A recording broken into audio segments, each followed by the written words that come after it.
मैं के वाजपेयी भारतीय सजग प्रहरी KDKL शास्त्री इंटर कॉलेज। तो शिक्षण मंडल के मनीषियों को मैं पुनः एक बार उनका नमन करता हूं। और अभी इसके पूर्व में बहुत सुंदर चर्चा हुई जिसमें बृहस्पति महाविद्यालय से डॉक्टर नीता अग्निहोत्री जी ने, कृष्णा एजुकेशन सेंटर से हमारे आदरणीय श्री रामशरण द्विवेदी जी ने, कर्मयोगी इंटर कॉलेज से आदरणीय रवीश जी ने बहुत ही सुंदर चर्चा की। और इसके साथ ही साथ अभी कुछ आपस में जो विचार विमर्श हुआ हमारे दामोदर नगर से जो है गुरुकुल विद्यालय और डॉक्टर नीता जी और भी लोगों के साथ, तो ये तो एक बिल्कुल पारिवारिक माहौल की भूमिका में हम लोग बैठ कर के वार्ता कर रहे हैं।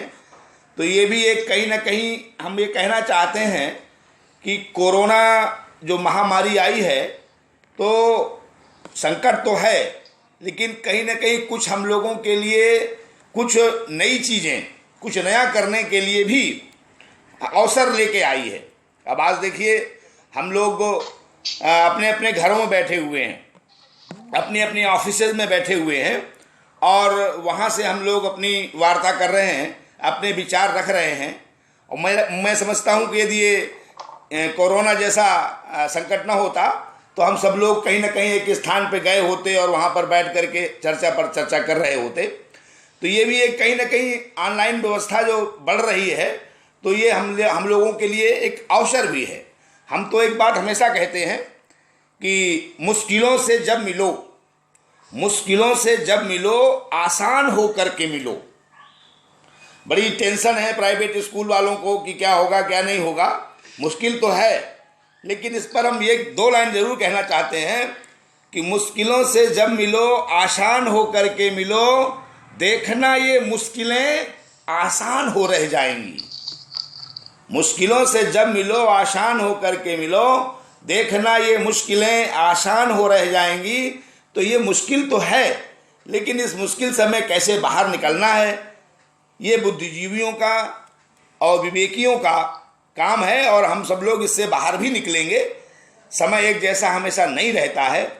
और हमने तो 2 लाइनें और भी कही थी कि जीवन है अनमोल, इसे बचाए रहिए।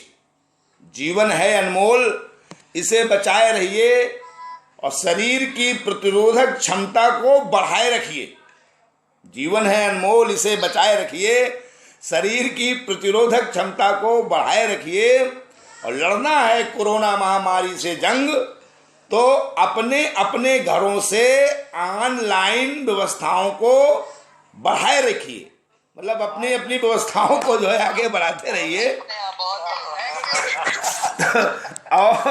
और जो है, और चूंकि हमारी एक विशेषता और है, हमारे देश की विशेषता है कि जब 0 दिया मेरे भारत ने तब दुनिया को गिनती आई, तारों की भाषा सिखलाई मेरे भारत ने सिखलाई, देता न तो समलव भारत तो फिर चांद पे जाना मुश्किल था, धरती और चांद की दूरी का अंदाजा लगाना मुश्किल था।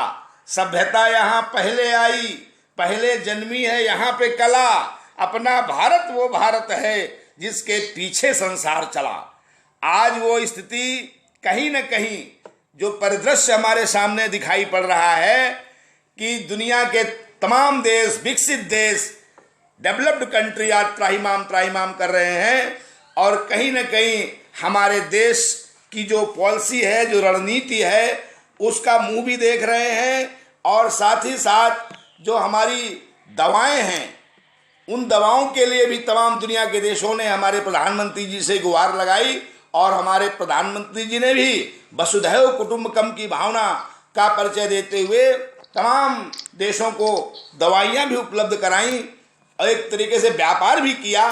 तो कहना हम ये चाहते हैं कि कोरोना संकट तो आया है, लेकिन ये कोरोना संकट हमारे लिए कुछ अवसर भी लेके आया है।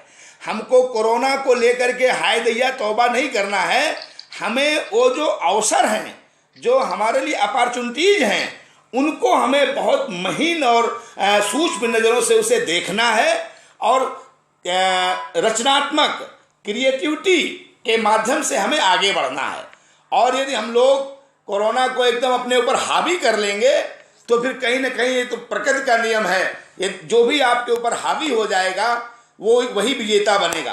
तो हमें कोरोना को अपने ऊपर हावी नहीं होने देना है। और एक बात आपको और बताना चाहता हूँ, ये चीन से कोरोना चला तो चीन को समझिए कोरोना की मूल कापी।